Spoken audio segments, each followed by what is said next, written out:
Tem que mandar no grupo divulgar. Tá ao vivo no Facebook, o Alan tá mandando já o link. Certo. Eu consigo ver por aqui? Isso aqui é o Facebook? Ah, tá. No Instagram. A Ana já mandou boa noite. Boa noite, Ana. Boa noite, Ana. As duas Anas lindas entraram. No Facebook, o Alan tá mandando já o link. Certo. O Bruno já entrou. Consigo ver por aqui? Esse aqui é o Facebook?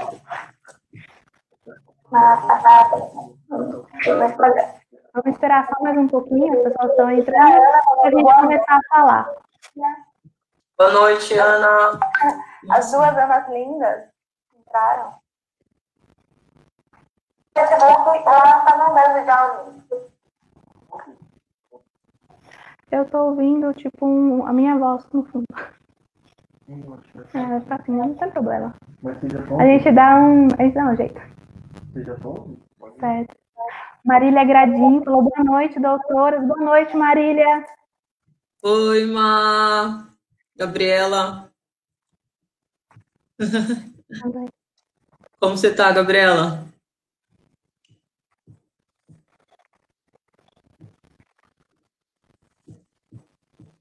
Vou mandar aqui o link para algumas pessoas que pediram para entrar.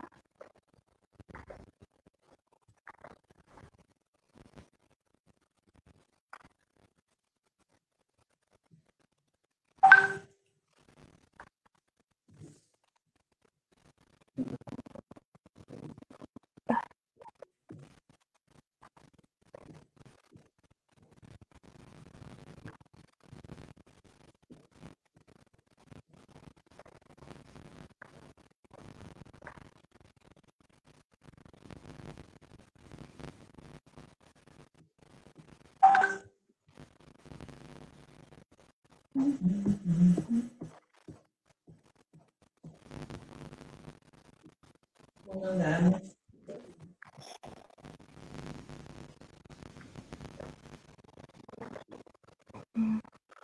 Prontinho. E aí, podemos começar já, Carol? Por mim?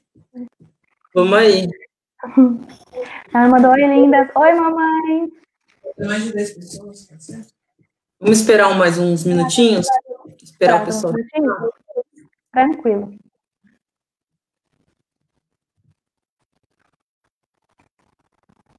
Boa noite, Vlad, grande companheiro nosso. Vamos esperar só mais alguns minutinhos para a gente estar começando a falar.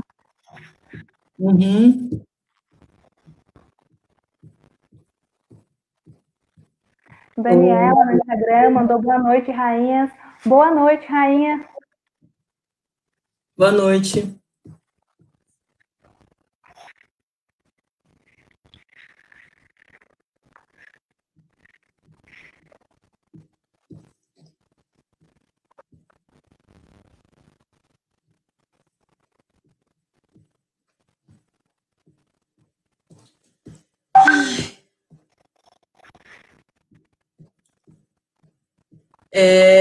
Alguém falou aqui que tá dando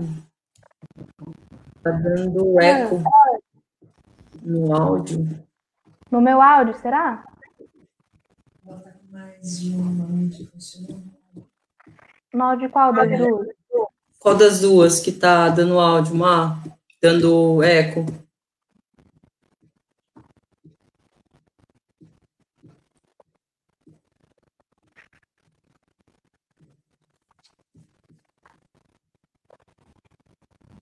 Pode da Bruna.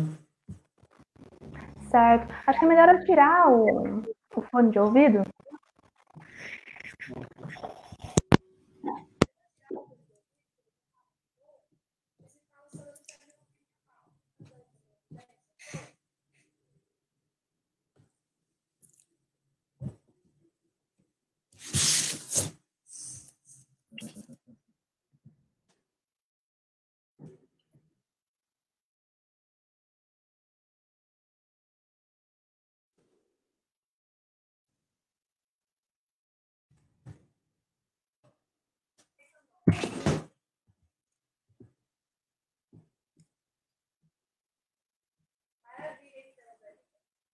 Eu não estou te ouvindo direito, Bru.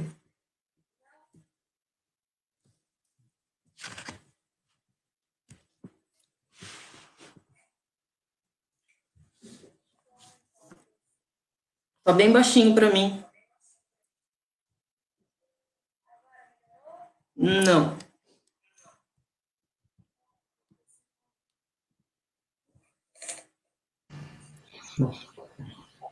E agora?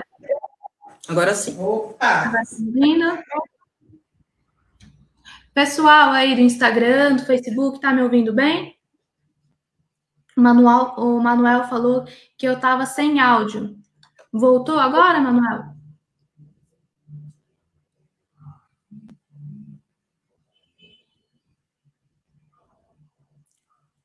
A Marília Gradim falou que a gente está com eco. O eco continua.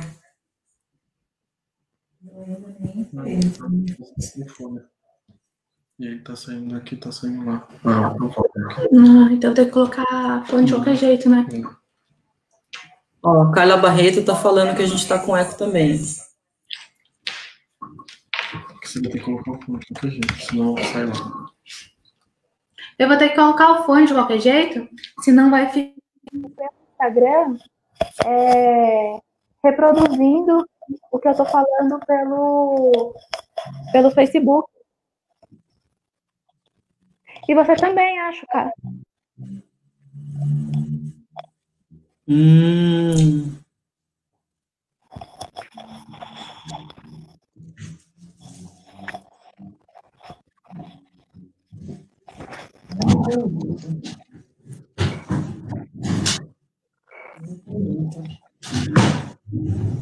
Vai rolar.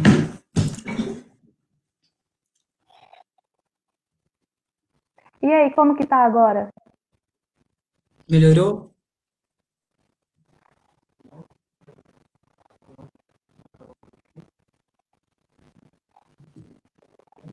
Certo.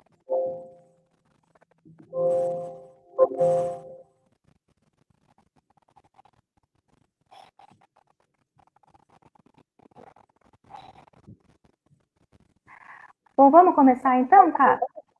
Vamos? Então, olá, pessoal, sejam todos bem-vindos ao Papo Reto, um programa do Movimento Popular Praxis, para estar debatendo toda semana sobre política, cultura e sociedade, num papo mais descontraído. Hoje, eu e a Carol vamos estar falando sobre o Poder Judiciário e o STF.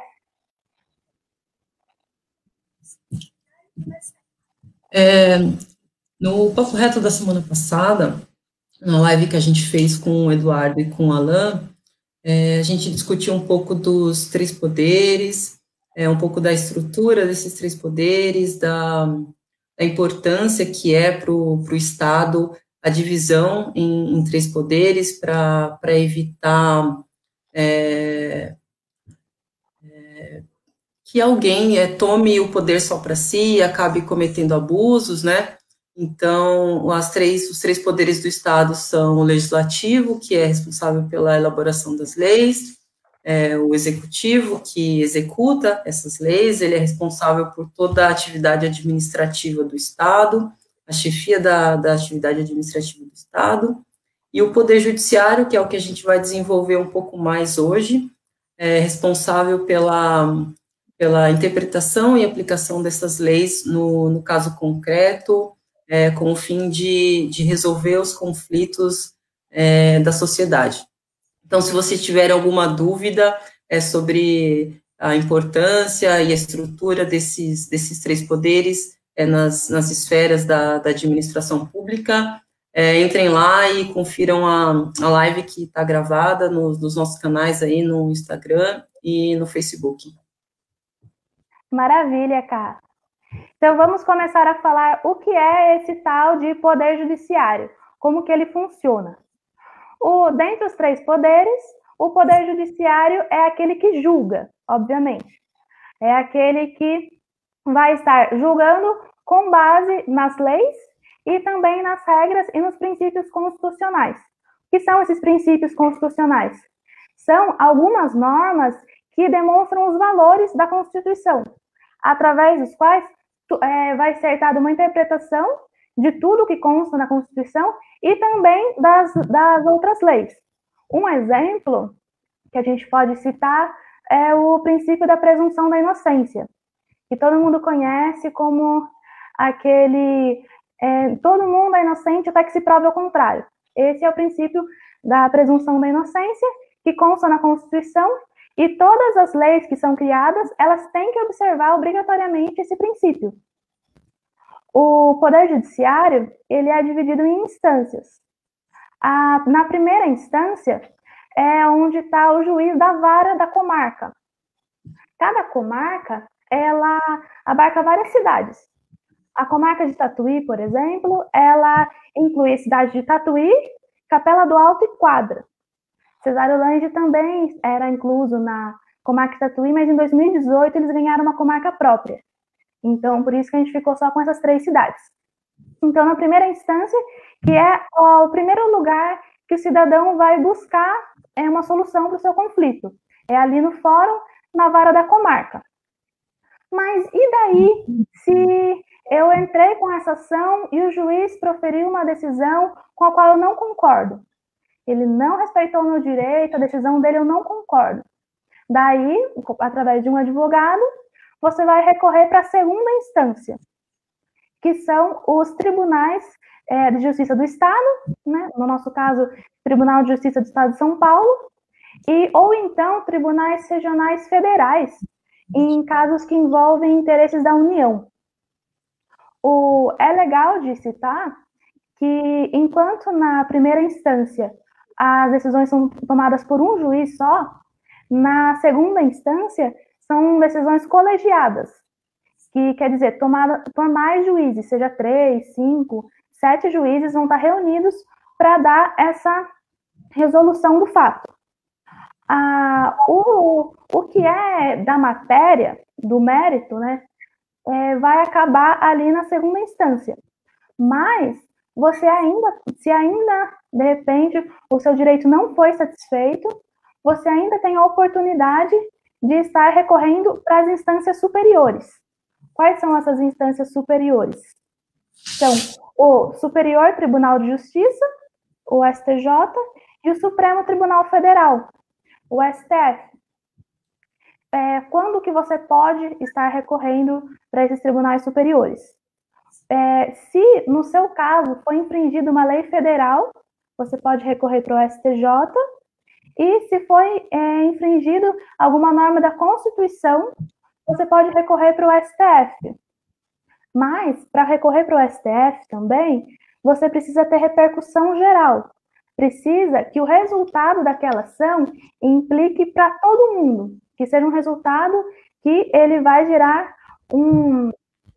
como posso dizer, que aquela decisão, ela vai interferir de alguma forma na vida de toda a população. Não pode ser uma decisão que só interfere entre as partes. Tem que ter essa repercussão para ser um processo julgado pelo STF. Então, recapitulando, primeira instância, juiz da vara, da sua comarca. Segunda instância, tribunais do Estado. E instância superior, STJ, se infringiu lei federal, ou STF, se infringiu o artigo da Constituição.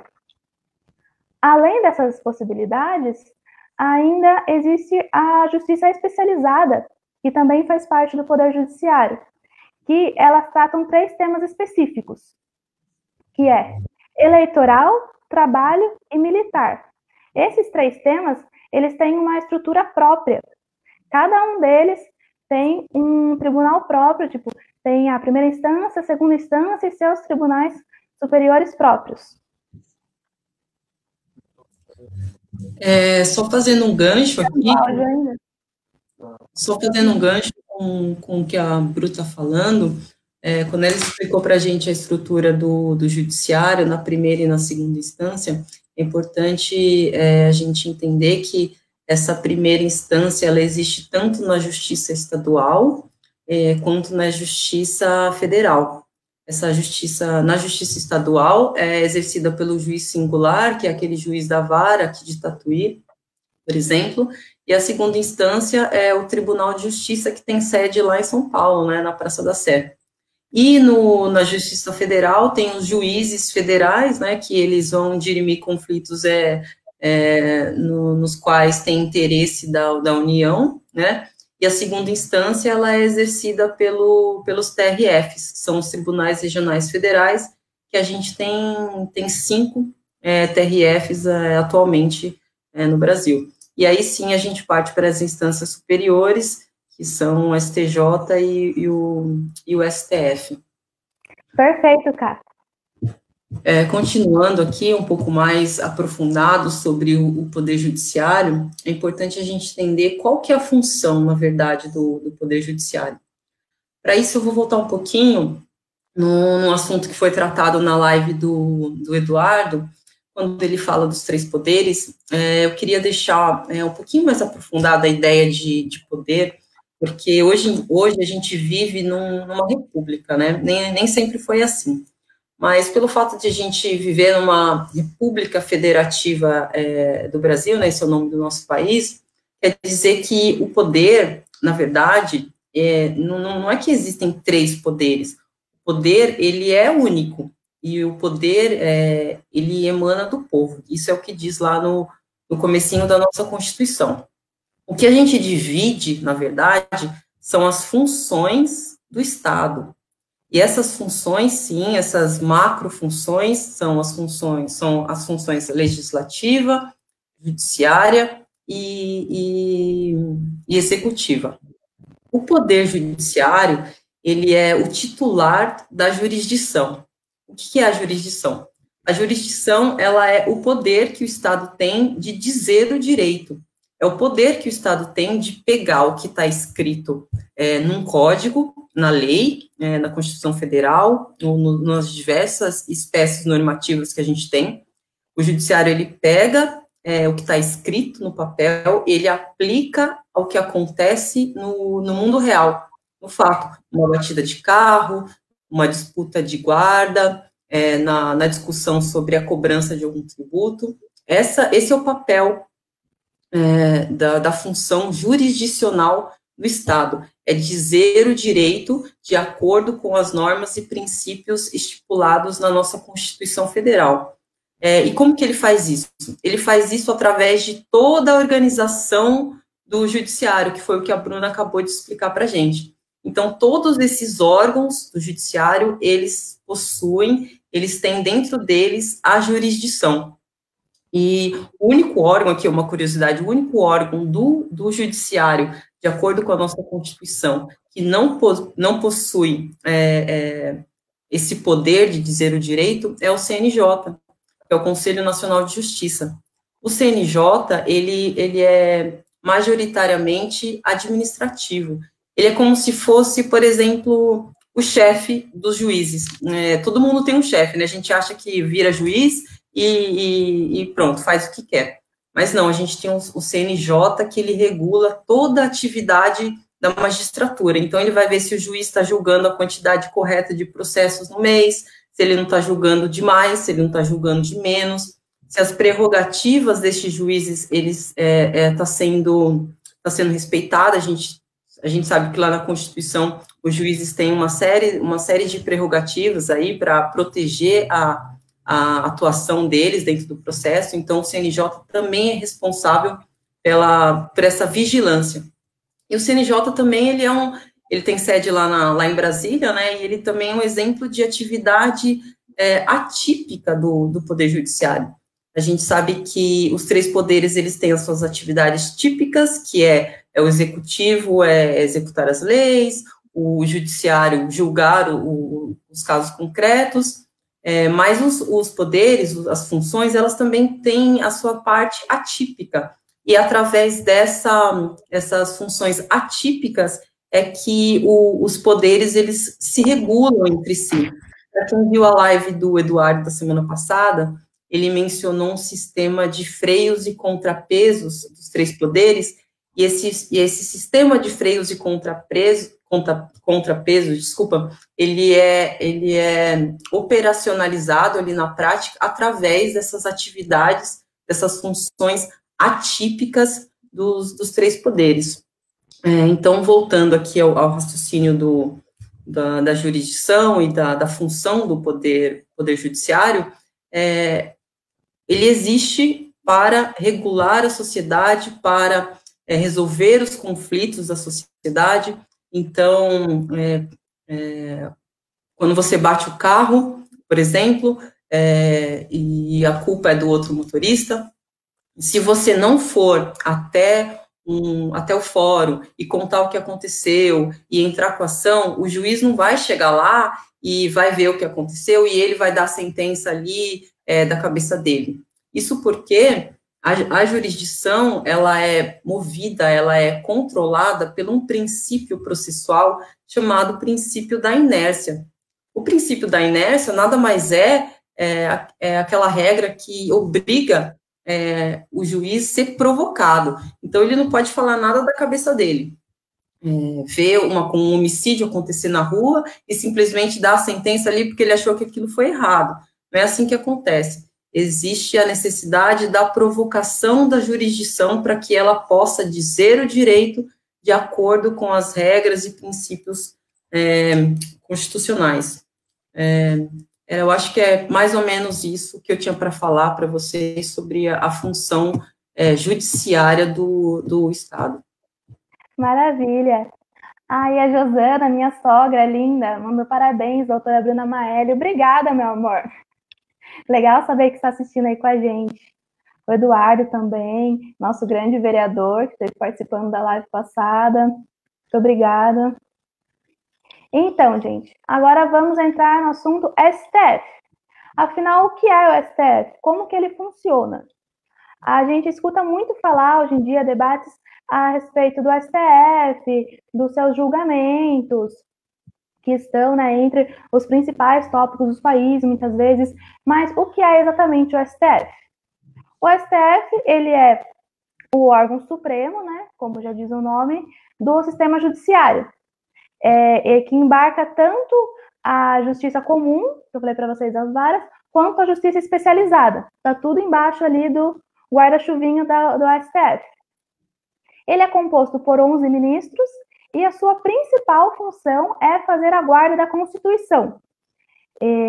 Até a gente vai ter futuramente um episódio falando só sobre Constituição, sobre todas as garantias e princípios ali que estão embutidos nela, que é muito importante. Então, o STF, ele faz essa guarda. E daí, ele tem as suas funções. Quais são as funções do STF? Ele tem funções originárias, quer dizer, coisa que só ele pode fazer, e ele tem também função recursal, que é quando você consegue fazer seu processo subir até chegar lá. Vou explicar. As funções originárias do STF são julgar, fazer o controle de constitucionalidade, que é você declarar se uma lei ou um decreto, se ele está de acordo com a Constituição ou não. Isso só o STF pode fazer. Outra competência originária dele é para julgar processos contra o presidente da República, seja por um crime comum. Digamos que, hipoteticamente, o presidente mandou matar alguém. Não digo quem. Se o presidente mandou matar alguém, será julgado diretamente pelo STF. E da mesma forma com o vice-presidente, com os próprios ministros do STF, com deputados federais, senadores e também com o Procurador-Geral da República, que é o chefe do Ministério Público Federal. Então, são competências que só o STF tem. Mas o STF também pode julgar ações em nível recursal, quando, como foi falado anteriormente, o processo passou pela primeira instância, passou pela segunda instância, e existe ainda essa dúvida sobre ele estar infringindo um princípio constitucional, e ele é de repercussão geral. Ele repercute para vários casos em todo o país. Então, ele vai ser julgado pelo STF também, e pode chegar lá em nível recursal. E, por último, uma outra função do STF é estar unificando a jurisprudência, que é as interpretações que são dadas quando uma lei ela é um pouco omissa ou abre espaço para dupla interpretação.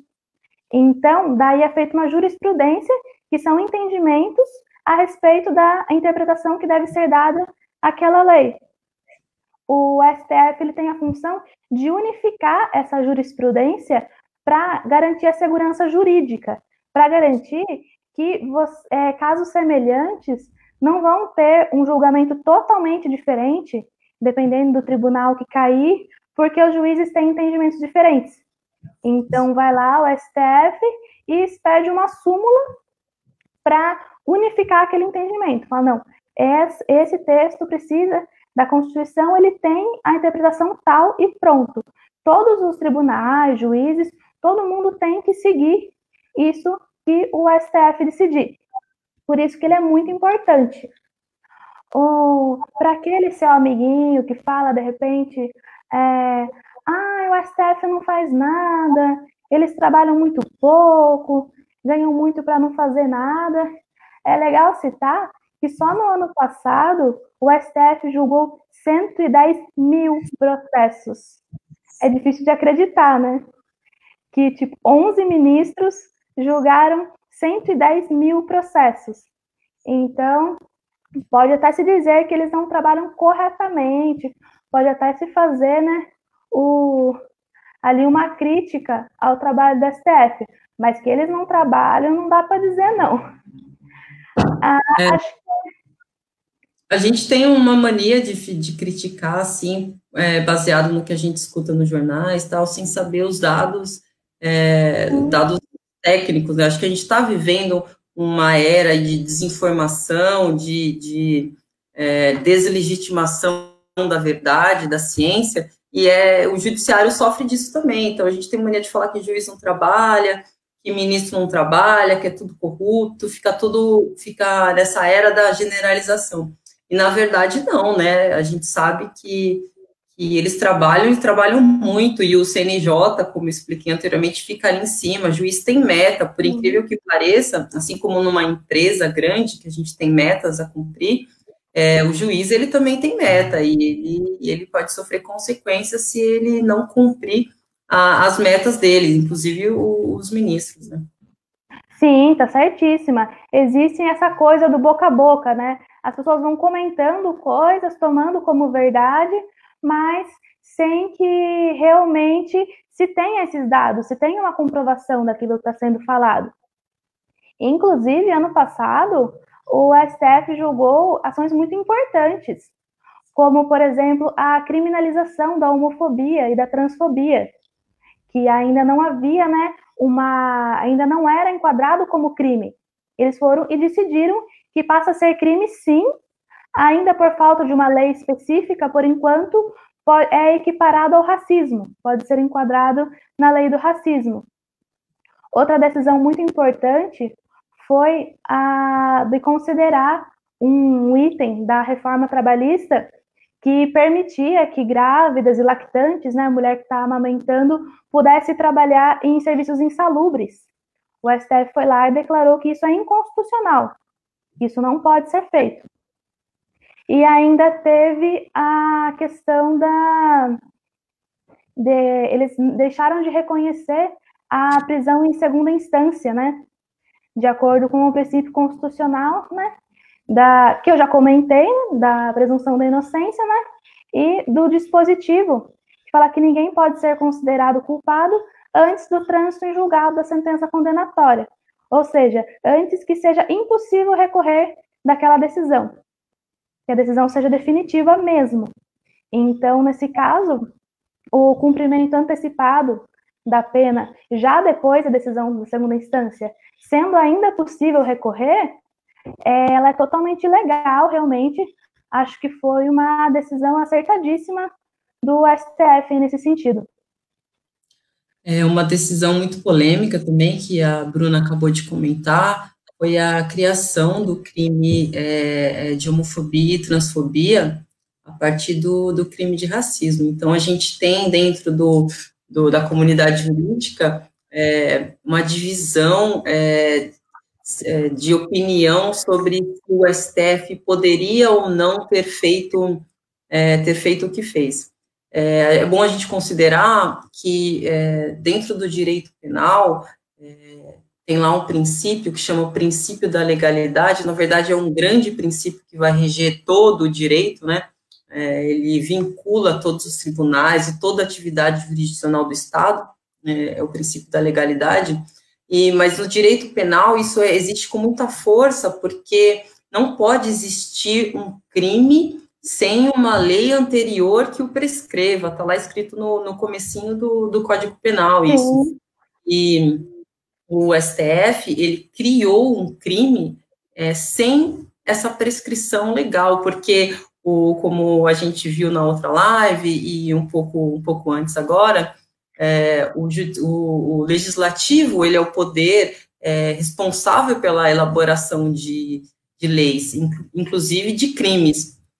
Só que por conta de uma inércia e de uma morosidade no trabalho do Congresso Nacional e responder aos anseios da sociedade, porque a gente sabe que hoje a gente sofre muita violência na comunidade homossexual e transexual. Então, por conta dessa morosidade que havia dentro do Congresso Nacional em regular essas questões, esses conflitos, o STF ele teve que, através de uma ação que já estava dentro da estrutura do judiciário há muitos anos, criar o crime de homofobia e transfobia a partir de uma interpretação analógica do crime de racismo. Então, hoje, isso é uma situação bastante peculiar, muito criticada pelos aqueles juristas que têm uma visão mais positivista, mais, assim, ligada ao direito escrito, à interpretação da norma do jeito que ela é, e aquelas pessoas que entendem que o direito, na verdade, é um fenômeno social que deve acompanhar os anseios da sociedade. Então, se o Congresso Nacional não deu a resposta que a gente precisava, o STF acertadamente criminalizou essas condutas e, por consequência, deu segurança para uma parcela, uma minoria da sociedade tão sofrida e discriminada como é a comunidade homoafetiva. Sim, está aí um exemplo histórico, né, do poder do STF, o poder que se dá nessa competência que eles têm de interpretar as normas, de tirar ali a interpretação da norma que tenha mais a ver com os princípios constitucionais, com todos aqueles direitos individuais, coletivos, que são protegidos pela Constituição. Ele pode, inclusive, como você falou, estar ali criando um tipo penal, que é uma coisa bem, bem nova, bem diferente, né? Bem legal. Sim, sim. As pessoas costumam criticar, assim, muito levado pela opinião da imprensa, que o STF ele tem viés político e é bandido, é corrupto, e como se o STF tivesse só uma espécie de atuação, mas na verdade ele tem uma atuação muito extensa e que tem um impacto diretamente na nossa vida, né? Quando ele decide sobre a constitucionalidade ou não de determinada cobrança, ou até mesmo a questão da segunda instância que você mencionou, é uma coisa que impacta a todos nós. Então, não tem como a gente considerar uma sociedade democrática, um Estado democrático de direito, sem a existência do Supremo, porque ele é o guardião da Constituição, ele não é o guardião de interesses escusos como a gente está cansado de ser levado a crer. Eu não estou falando que eles são santos, não é isso, mas a importância da instituição, do tribunal para o exercício da democracia é vital, é indispensável, tem que existir por nós mesmos, para os nossos direitos fundamentais. Sim, principalmente considerando, né, que a nossa Constituição ela é uma das melhores constituições do mundo. Ela é muito humanitária, se você lê o texto assim, ela é incrível. Então, realmente é muito bom se tenha um órgão, na verdade não só muito bom, é fundamental que se tenha um órgão que faça prioritariamente a defesa dessas garantias previstas na Constituição, acima de qualquer lei, acima de qualquer entendimento jurídico, que se protejam essas garantias tão importantes para a nossa vida, como você falou, principalmente das minorias, que muitas vezes são deixadas de lado na legislação, para estar fazendo com que esses direitos sejam direitos de fato, né? Que não estejam só no papel, mas que eles possam ser exercidos no dia a dia, sim. Uhum.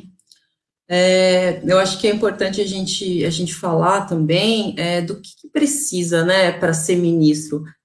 A gente assiste lá na TV Justiça, eles julgando, eles conversando, toda aquela pompa, até a forma com que eles brigam, às vezes a gente vê no jornal eles se ofendendo, se cutucando, é tudo tão intelectualizado e as palavras são tão difíceis. Eu lembro até mesmo quando eu estava na faculdade, no começo da faculdade, eu tinha o hábito de assistir os julgamentos do Supremo, e mesmo na faculdade eu não estava entendendo nada que eles estavam falando ali, porque eles estão super mal, né? Eu estava me sentindo péssima, putz, eu tô aqui no segundo, terceiro ano da faculdade, estudo pra caramba, e, puxa, eu não consigo entender o que esses caras estão falando, parece que eles estão falando alienígenas, não dá para entender.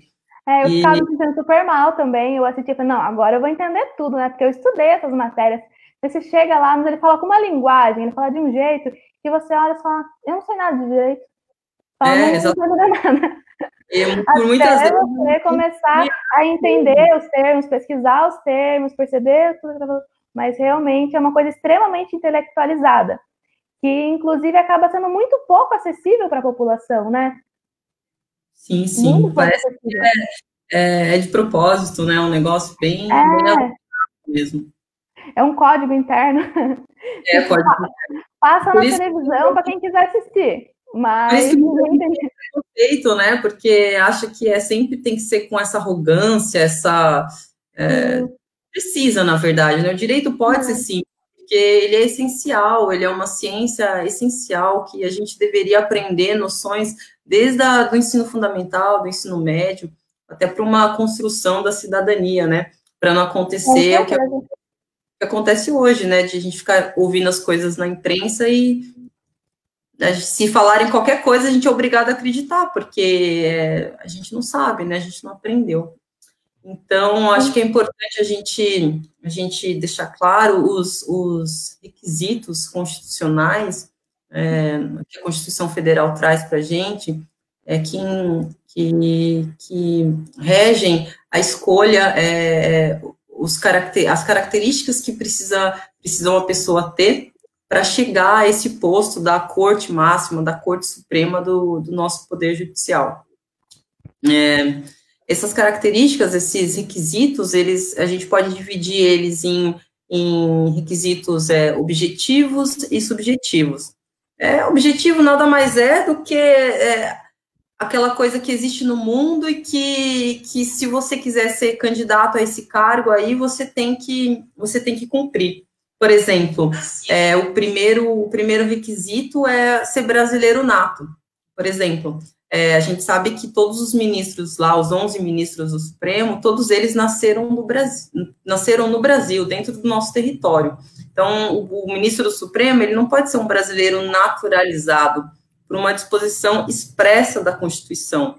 Então, você não pode nascer na Argentina, vir morar no Brasil com 10 anos de idade, se naturalizar e quando chegar à idade correta, se candidatar a esse cargo. Não, isso nunca pode acontecer, porque a Constituição faz essa discriminação de que os ministros, eles devem ser brasileiros natos. O outro requisito objetivo é um intervalo de idade para você poder se candidatar, poder ser nomeado. Mais tarde, a Bruna vai explicar um pouco para a gente como que funciona esse processo de escolha, mas existe um intervalo de idade que você tem que ter para ocupar esse cargo, e é entre 35 e 65 anos. Acho que pode haver alguma confusão com a idade da aposentadoria compulsória, que é de 65 anos de idade. Mas, assim, para deixar bem claro, por exemplo, um candidato a esse cargo pode ter seus 64 anos de idade e ser escolhido pelo presidente da República para assumir esse cargo. Ok, ele vai ficar nesse cargo até a data da aposentadoria compulsória, aos 75 anos de idade. De outra forma, não pode uma pessoa ser indicada a esse cargo com 68 anos de idade, por exemplo, porque vai estar fora do limite máximo para ocupar o cargo. De uma forma ou de outra, fez 75 anos, está fora, acabou. O cargo ele é vitalício, mas se a pessoa ela quiser sair ou acontecer alguma coisa e ela optar por sair, ela pode sair, mas em via de regra vai ser até o final da vida ou aos 75 anos de idade. Um exemplo disso é o que vai acontecer ainda esse ano, infelizmente, com o nosso excelentíssimo ministro Celso de Mello, nosso conterrâneo aqui de Tatuí, com muito pesar no coração, que a gente vai ter que se despedir do ministro Celso de Mello. Ele é incrível, ele tem decisões muito importantes na corte, e ele vai abrir vaga para um novo ministro aí, que vai ser indicado pelo presidente Jair Bolsonaro. Então, a gente pode concluir que não vai ser o Sérgio Moro, né? Não mais. Infelizmente, depende aí do seu viés político, mas em decorrência dos últimos acontecimentos aí, né, eles deram uma estremecida, ou uma declaração de guerra, não sei, depende também do seu viés político, né? Não vai ser o Sérgio Moro, mas a gente pode esperar que, como ele mesmo falou, vai ser um ministro terrivelmente evangélico. Eu tenho até medo de procurar entender o que ele quis dizer com isso, né? Porque evangélico e terrível são duas palavras que parecem que não caminham juntas, né? Mas vamos aguardar aí as cenas dos próximos capítulos. Em novembro a gente vai descobrir quem vai ser o novo ministro. Continuando aqui a falar dos requisitos, agora dos requisitos subjetivos para ser ministro do Supremo, a gente tem a reputação ilibada e o notório conhecimento jurídico. Esses dois requisitos são muito criticados pela comunidade jurídica, porque são requisitos muito abrangentes, imprecisos. O que é reputação ilibada? O que é notório conhecimento jurídico? A gente tem a explicação do senso comum. Então, o ministro, quando ele vai ser escolhido, vão observar lá, a Bruna vai explicar um pouco mais sobre isso, se ele realmente tem um notório conhecimento jurídico, se ele tem esse conhecimento superior do direito, um conhecimento profundo das instituições jurídicas, de como funciona o Estado.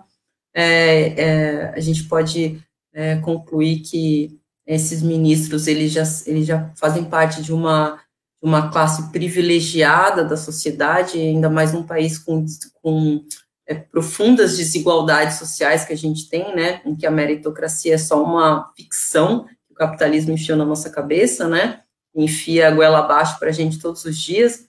Esses ministros, a maioria deles já começou de uma série de privilégios, tiveram a oportunidade de ir galgando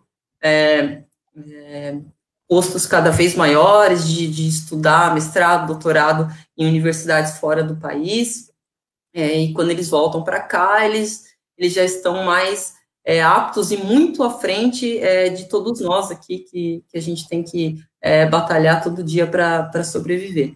Então, essa é uma questão do notório saber jurídico, e o outro requisito, que é a reputação ilibada, é bastante criticado também, porque o que é essa reputação ilibada? É você não ter sofrido nenhum processo criminal, é você não ter condenação, é você não ter nenhum escândalo relacionado ao seu nome, é você nunca ter, a sua família, nunca ter passado por nenhuma dessas situações. a gente não sabe, a Constituição ela não diz o que é, ela só diz que ela só diz que tem que ser reputação ilibada, mas não diz o que seria essa reputação ilibada. Uma outra característica também da formação, esses são os 4 requisitos, né, para a indicação de um ministro ao Supremo, mas uma curiosidade aí da formação é que a maioria dos ministros, eles acabam sendo juízes de carreira, né, mas a Constituição Federal, ela estabelece que 1/5 da formação da corte, ela tem que ser composta por membros de carreira do Ministério Público, ou advogados renomados. Esse é o famoso 5º constitucional. A gente tem o 5º constitucional também em outro formato, no Superior Tribunal de Justiça, no STJ, que lá não é 1/5, lá é 1/3 da corte, né? Porque o STJ são 33 ministros e o STF são 11 ministros apenas, então lá a formação é um pouco diferente, então é 1/3 dos membros que, por disposição constitucional, tem que ter essa discriminação.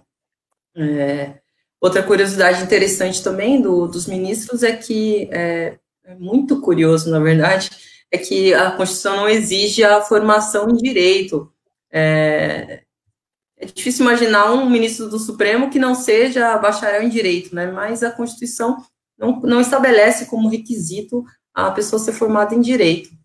Isso aconteceu, acho que, salvo engano, uma vez na nossa história, na época do Império, um médico, o Barata Ribeiro, ele foi nomeado ministro do Supremo, mas depois de muita discussão ele acabou saindo, foi pela uma própria decisão dos ministros ali, e todos os votos, todas as decisões que ele deu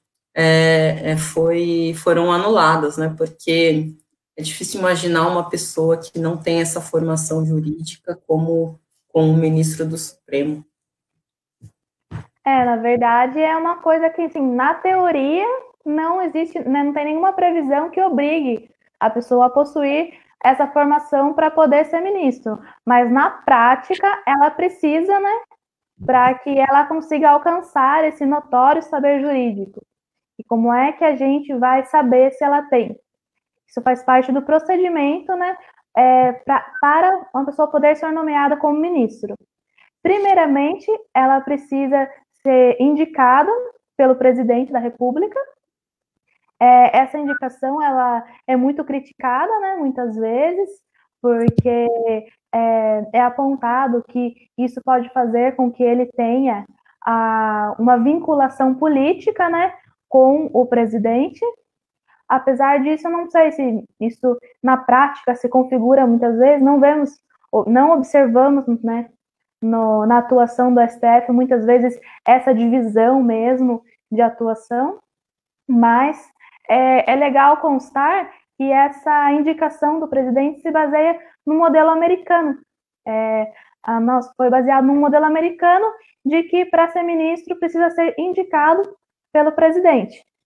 E daí, após indicado pelo presidente, esse candidato a ministro vai passar por uma longa sabatina no Senado, na qual ele vai ser provado o seu notório conhecimento jurídico, vão fazer questões para ele, são questões orais, que vão ir conversando com ele para constatar se ele realmente tem as noções que são necessárias a respeito da política, a respeito da Constituição, do próprio funcionamento ali do STF e, né, num conhecimento jurídico no geral. Então, ele passa por essa longa sabatina no Senado. Depois disso, a Comissão de Constituição e Justiça do Senado vai ter uma decisão a respeito se ele tem ou não tem notório conhecimento jurídico. Ele sendo aprovado por essa comissão, daí ele vai para uma votação no Senado, que ele precisa ser aprovado pela maioria absoluta dos senadores, para daí, finalmente, ele estar apto a ser nomeado.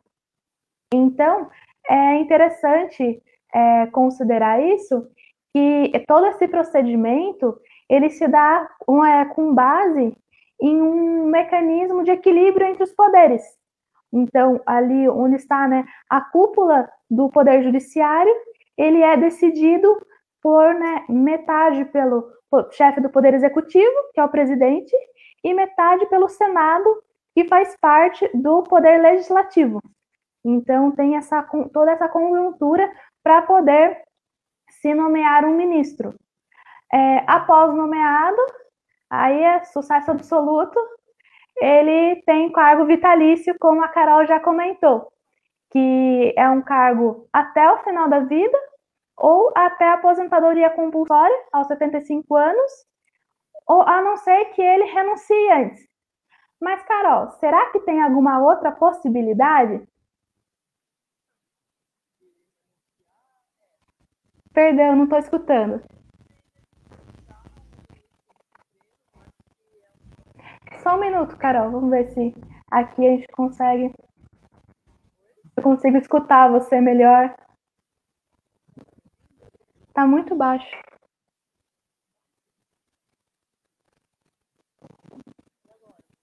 Agora dá para escutar.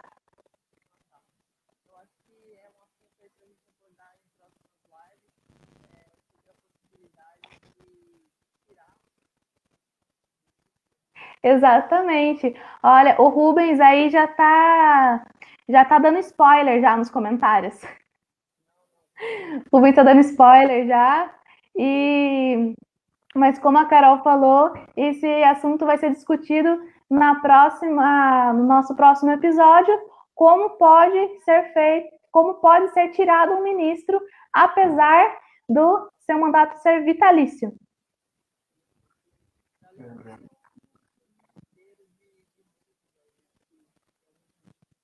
Nossa, não estou escutando bem ainda você? Aumenta mais no fone. Ou fala mais perto, assim.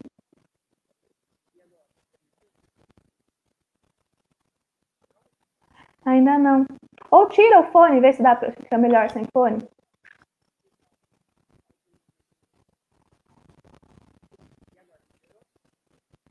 Baixinho, mas tô ouvindo. Fala bem perto.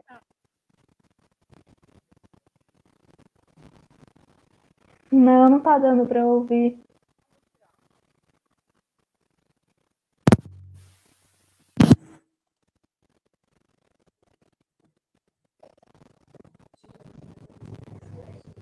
E agora, melhorou? Agora sim. Tá, Perfeito. então vou falar sem o fone. Então, estava dizendo que para o desespero ou alegria de alguns aí, tem alguns ministros do Supremo que são amados e outros que são bastante odiados e perseguidos pela imprensa. Muita gente que acha que tem que acabar, que tem que fechar a casa. Então, é importante a gente entender os instrumentos democráticos, né, que a Constituição traz para a gente para tirar. É possível tirar um ministro do Supremo, ainda que o cargo seja vitalício. Esse é um assunto para uma próxima live aí.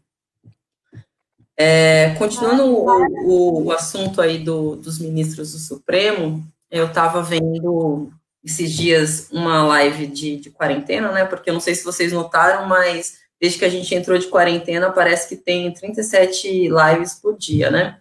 E em uma delas estava sendo discutido a diferença dos ministros. Uma pessoa perguntou, né, para uma professora de direito a diferença do ministro de Estado para os ministros do Supremo. Aí eu pensei, poxa, para a gente que estudou, fez a faculdade de Direito, é uma coisa tão... a gente nem sabe que sabe, né? Parece uma coisa óbvia, muito... Viu, Carol? Perdão te Oi. interromper só um pouquinho. Eu vou encerrar a live do Instagram e abrir de novo, que senão ela vai cair no meio. Tá bom, sem problema. Só um minutinho. Uhum.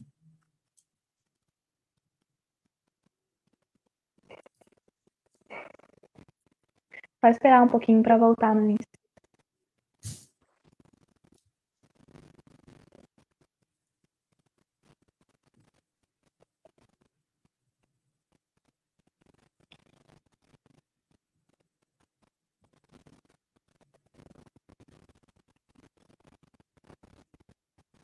Do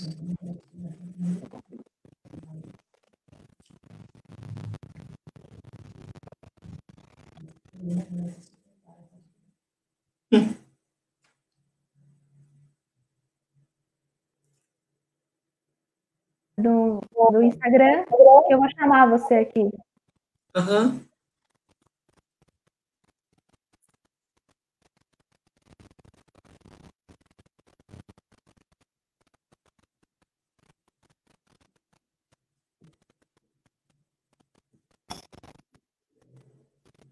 Aí, voltamos. Voltou? Voltamos. Perdão interromper você, pode continuar. Imagina, eu estava falando da live que eu estava assistindo e a discussão sobre as diferenças dos ministros de Estado e dos ministros do Supremo, e eu fiquei pensando que era uma coisa tão aparentemente óbvia para a gente que estudou direito, mas que eu acho que muita gente não deve saber mesmo, porque a gente vê no jornal, a imprensa falando, porque o ministro Sérgio Moro, o ministro da Educação, o ministro Dias Toffoli, e não especifica a diferença entre eles, não se dá um trabalho de explicar para a gente que não está tudo no mesmo balaio, né? Então, acho que a gente tem que entender que os ministros de Estado, eles são, por determinação constitucional, ajudantes do presidente da República.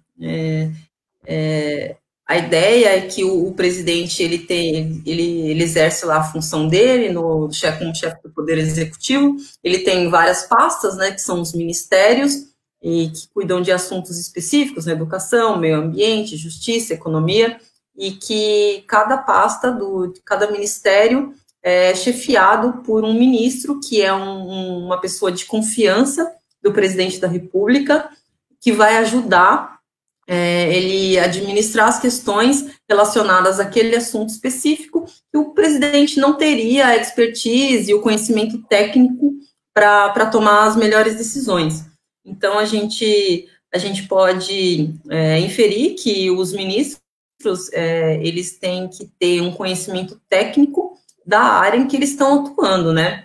Por óbvio. Então, o ministro do Meio Ambiente, ele tem que ter uma vontade de proteger o meio ambiente, coisa que, né, não sei se está acontecendo aí ultimamente, né, ele tem que ter aquela ânsia de impor mais regulamentação, não desregulamentação, né, aproveitando aí a distração da mídia. É aquela famosa coisa, né, que deveria ser óbvio, mas às vezes parece que não é, né? Exatamente. Defender a pauta deveria ser um pré-requisito, assim, óbvio, mas muitas vezes não é. Quando a gente escuta um ministro da Educação falar que o Enem não existe para corrigir as desigualdades sociais, dá uma dor no coração, né? Porque o Enem, ele existe só por isso, né? É a única razão de existência desse exame para tentar corrigir as diferenças de educação causadas pelas desigualdades sociais, tentar colocar os alunos num nível de igualdade e de acesso à educação. Acho que sobre isso é importante a gente mencionar o trabalho incrível que o nosso ex-ministro Fernando Haddad fez quando ele era ministro da Educação. Eu tenho certeza que muita gente pode ter o orgulho de falar que tem um diploma de ensino superior por conta do trabalho incrível que o Fernando Haddad fez.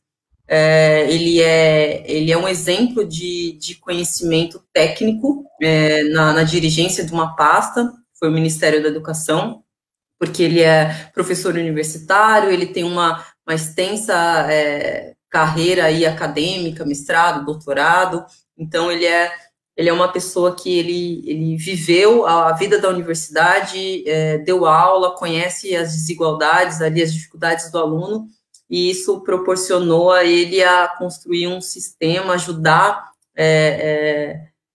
o país a construir um sistema de acesso à universidade muito mais igualitário. E isso a gente não pode, infelizmente, afirmar do nosso atual ministro da Educação, né? O Weintraub, ele tem muitas questões aí, né? Não vamos entrar no mérito, mas se a gente comparar aí a expertise, a capacidade técnica do nosso ex-ministro da Educação e nosso atual ministro da Educação, acho que os fatos falam por si, né? A gente não precisa ficar argumentando para não parecer muito parcial. Um outro exemplo de... Mas só comentando o que você falou, eu acho que realmente a Aline Monteiro comentou, sim, eu tenho diploma graças a ele. Eu acho que independente do viés político da pessoa, independente né, de quais são as concepções da pessoa, de direita ou de esquerda, ninguém pode negar o trabalho fenomenal, revolucionário mesmo, que o Haddad teve na democratização do ensino, né? Usando de ferramentas importantíssimas que a gente, muitas vezes, acho que até os novos estudantes, assim, pessoas que estão prestando, né, estão estudando para o Enem agora, não conseguiria nem imaginar como seria, né? Como seria a educação sem esses mecanismos que ele criou justamente para a democratização do ensino, como você falou. Uhum. Um outro exemplo que a gente pode apontar assim, acho que a gente está vivendo agora uma questão de toda aquela crise da indicação da chefia da troca da chefia da Polícia Federal, se pode, se não pode, se é moral, se não é moral, a Constituição permite ou é proibido, permite e é imoral, então é uma questão muito nebulosa. Para ajudar a gente a entender um pouco mais disso que está acontecendo, fazendo um paralelo com a questão do ministro, a gente pode concluir que o ministro de Estado, o ajudante do presidente da República, ele é um cargo ali de livre nomeação e livre exoneração. A gente até está vendo aí, o Bolsonaro está promovendo uma verdadeira dança das cadeiras nos ministérios dele, porque ele pode tirar e colocar quantas vezes ele quiser, quantos ministros ele quiser, até o final do mandato. Então, ele é livre para fazer isso.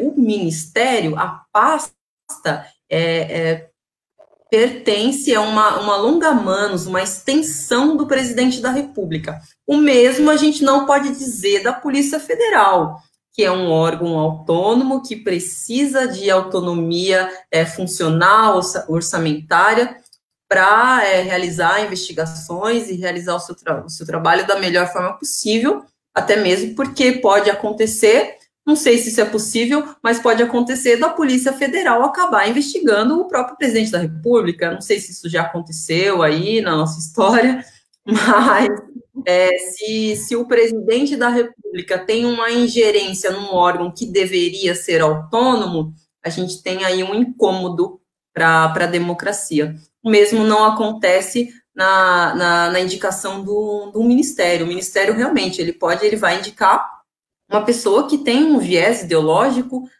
semelhante ao dele. Por exemplo, o Celso Amorim era um ministro das Relações Exteriores na época do Lula, nos 2 mandatos do Lula, e foi um ministro que é impressionante. Ele levou o Brasil a outro patamar de diplomacia, promovendo aí a conversa, no princípio da não intervenção, dialogando com todos os países. Então, o Brasil era muito respeitado diplomaticamente na época do ministro Celso Amorim. Já hoje, a gente tem um ministro das Relações Exteriores com posicionamentos bastante duvidosos aí, nazismo de esquerda, essa devoção aos Estados Unidos, parece que ele esqueceu todos os países do mundo, a gente não precisa conversar com ninguém, a gente só precisa conversar com os Estados Unidos. Então, é um exemplo do viés político, ideológico que rege a escolha de um ministro de Estado. Mas até aí, tá ok, o presidente pode fazer isso. O que ele não pode é querer se meter em órgãos que são autônomos, que não existem para ser a extensão dele mesmo. Em contrapartida, tudo isso que eu acabei de falar, a gente tem os ministros do Supremo Tribunal Federal, que eles estão na estrutura do poder, o ápice, o cargo máximo do judiciário. Diferente do ministro de Estado, que ele está dentro da estrutura do executivo, o ministro do Supremo Tribunal Federal está dentro da estrutura do judiciário. Então, ele só chama ministro porque ele exerce um cargo de alta relevância social, mas ele nada mais é do que um juiz de direito, igual o juiz aqui de Tatuí. Só que o juiz de Tatuí, ele vai ter uma competência muito diferente, né? Ele vai julgar as matérias de complexidade mais reduzida do nosso dia a dia aqui. A Constituição impõe vários requisitos para que um processo chegue até o Supremo, por via de recurso, e uma série de hipóteses que regulam a propositura de ações originárias dentro do Supremo. Mas ele nada mais no fundo, é um juiz, como qualquer outro, né? Então, tem essas diferenças aí. Muito bacana, Carol. Tá certíssima. Vamos responder algumas perguntas agora? Vamos. Já está colocando. Comentar sobre o debate da possibilidade de prisão em segunda instância. Eu falei um pouquinho sobre, quer falar alguma coisa? Então, a prisão em segunda instância, ela é uma discussão que decorre do princípio da presunção de inocência, que está lá no artigo 5º da Constituição Federal. Então, tem outro princípio também que diz que uma pessoa ela não pode ser presa sem uma decisão transitada em julgado, né? E o trânsito em julgado, ele não ocorre na segunda instância.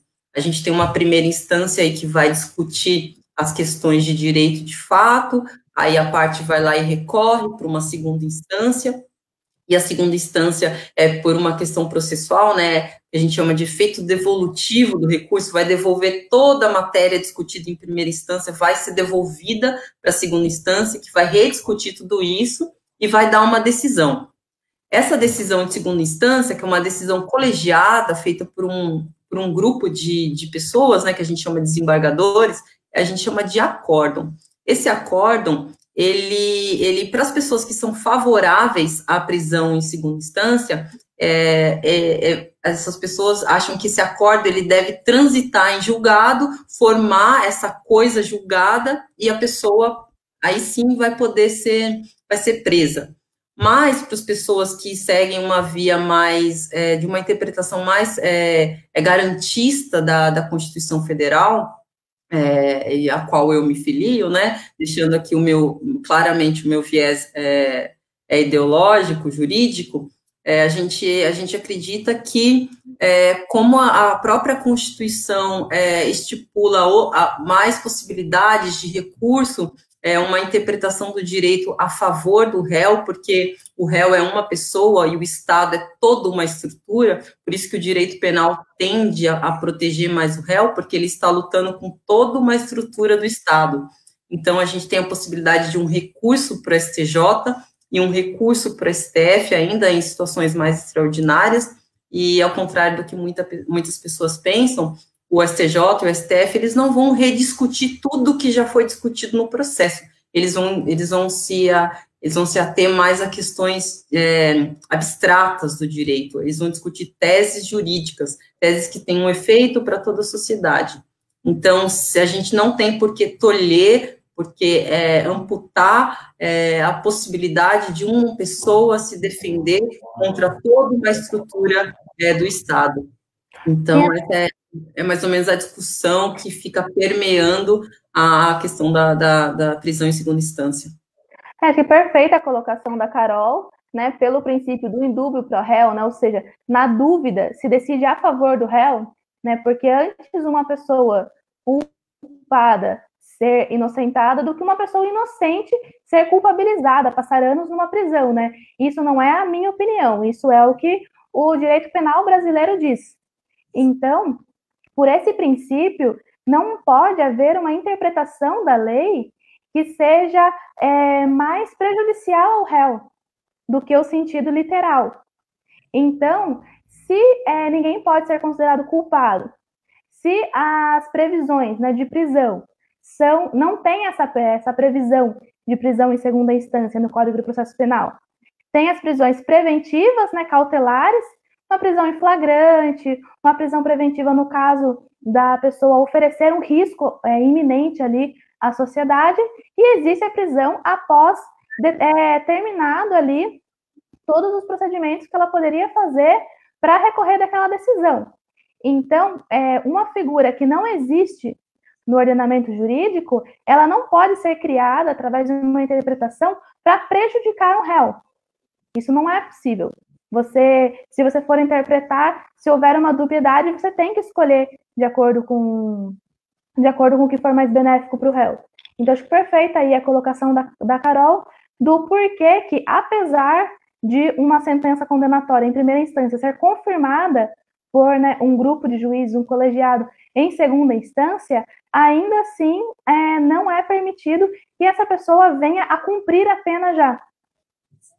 Sim, se ela realmente precisar ficar presa, se ela cumprir aqueles requisitos do Código de Processo Penal, ela vai ficar presa preventivamente, o quanto tempo for necessário. Se o processo durar 20 anos e não for hipótese de prescrição, ela vai ficar presa todo esse tempo. Aí lá na frente, quando a decisão transitar em julgado, quando não couber mais nenhum recurso, aí esse tempo que ela ficou presa vai ocorrer aí o que a gente chama de detração, uma compensação do tempo de pena, e ela vai ficar presa mais algum tempo se for necessário, né? Então, não tem por que a gente ter essa ânsia de adiantar o cumprimento da pena para a segunda instância. Se a pessoa, se ela realmente precisa ficar presa, ela vai ficar presa preventivamente até o final do processo.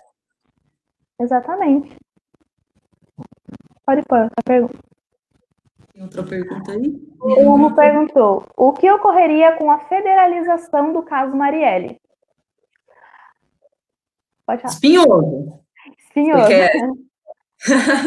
Então, eu acho que assim, considerando, né, que a Polícia do Rio de Janeiro tem feito uma investigação, né, que tem ali cercado, muitas vezes, ali o âmbito do presidente da República, que muitas vezes tem indícios ligando, de certa forma, não ainda conclusivo, né, mas está sendo feito essa investigação, eu, né, pelo que eu acompanho, pelo que eu vejo, me parece que está sendo feita uma investigação séria a esse respeito, e então a federalização do caso levaria o caso justamente para a Polícia Federal, para a PF, que apesar de, né, do presidente dizer que PF pode significar 1 milhão de coisas, né, nos parece, né, que existe uma certa tentativa de intervenção do presidente da República na Polícia Federal. E havendo, né, essa possibilidade de intervenção, havendo essa insegurança, e também não havendo nenhuma necessidade de federalização do caso, a gente observa que talvez seja mais justo, né, seja mais coerente que o caso continue, né, nas mãos da Polícia do Rio de Janeiro. Não sei se a Carol tem alguma coisa para dizer nesse sentido. Eu acho que a gente tem que analisar essa questão da federalização, mesmo que a gente se desvincule da questão política envolvida e analise através de um critério lógico, de um critério pragmático, racional. Pensa comigo, tá lá o inquérito civil, literalmente dentro lá da estrutura física da Polícia Civil, e tá toda a investigação lá, todos os policiais envolvidos, que estão, no caso, desde o começo, que compareceram no local do crime, que fizeram a perícia, que entrevistaram testemunha. Então, tudo está muito materializado fisicamente dentro da Polícia Civil. Por que razão? Por que cargas d'água a gente vai pegar todo esse material, toda essa prova, todo esse conteúdo e pegar e botar dentro da Polícia Federal, que não fez parte de nada, da investigação, não entrevistou testemunha, não foi no local de prova, não colheu material para perícia, nada. Qual é o interesse? Não tem uma motivação para isso, né?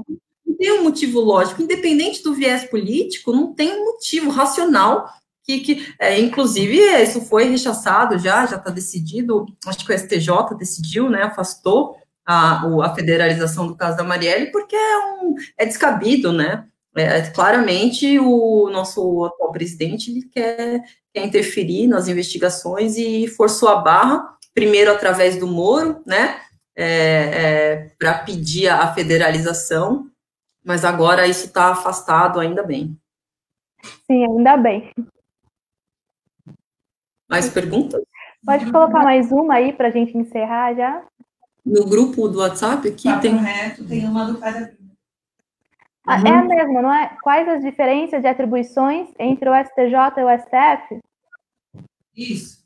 Uhum. Então, o STJ e o STF são duas instâncias superiores, né, do sistema judiciário. O STJ, ele recebe um grau de recurso de infrações a leis infraconstitucionais, né, a leis federais que estão abaixo da Constituição. Enquanto o STF, ele só trata de matérias referentes à Constituição em si. Então, essa é uma diferença básica para você saber se o seu processo de segunda instância, você quer recorrer para o STJ ou para o STF. Essa é uma diferença básica. E eles não é exatamente assim, o STJ não está exatamente embaixo do STF, né? Apesar do STF ser, né, supremo, né, ele ser a mais alta cúpula, mas eles são paralelos que oferecem, né, ferramentas paralelas dependendo do tipo de recurso que você tem que entrar. Não sei se a Carol quer falar mais alguma coisa. Basicamente isso que você falou. Quando a gente passa pelas instâncias, o que eu estava explicando agora há pouco, da segunda instância, que discute todo o conteúdo, quando a pessoa ela recebe o resultado da apelação dela, lá do Tribunal de Segunda Instância ou do TRF, ela pode, inclusive, pegar essa decisão e recorrer dessa decisão ao mesmo tempo no STF e no STJ, através do recurso especial no STJ e do recurso extraordinário no STF. E ela vai recorrer de partes diferentes da decisão. Então, tem aquela decisão que é competência do Supremo, que tem repercussão geral, ela vai e interpõe um recurso extraordinário. E outra parte da decisão, que pela opinião da parte que perdeu o processo, ocorreu aí uma violação de uma matéria, de um conteúdo infraconstitucional, ela vai e recorre no STJ. Eles não necessariamente são de hierarquia diferente, eles são mais separados por uma questão de competência. A Constituição Federal lá, ela traz bem certinho o que é competência do STJ, vários incisos, várias hipóteses, e a mesma coisa com o STF. Tá certo, então, a gente vai ficando por aqui agora. Queria agradecer muito a companhia da Carol, minha grande amiga, que foi muito gostoso bater esse papo com você aí. Agradecer a todo mundo que está assistindo, acompanhando com a gente. Esse tema continua no nosso próximo episódio do Papo Reto. A gente vai ter várias questões bacanas para falar sobre o STF, como, por exemplo, por que o presidente da República, que é o cargo máximo do país, precisa obedecer às determinações do STF? Como que se faz para tirar o ministro do STF? Entre outras questões bem interessantes, que a gente vai estar aqui nesse mesmo canal, nesse mesmo horário, na sexta-feira que vem. Tchau, gente! Tchau, gente. Obrigada, viu?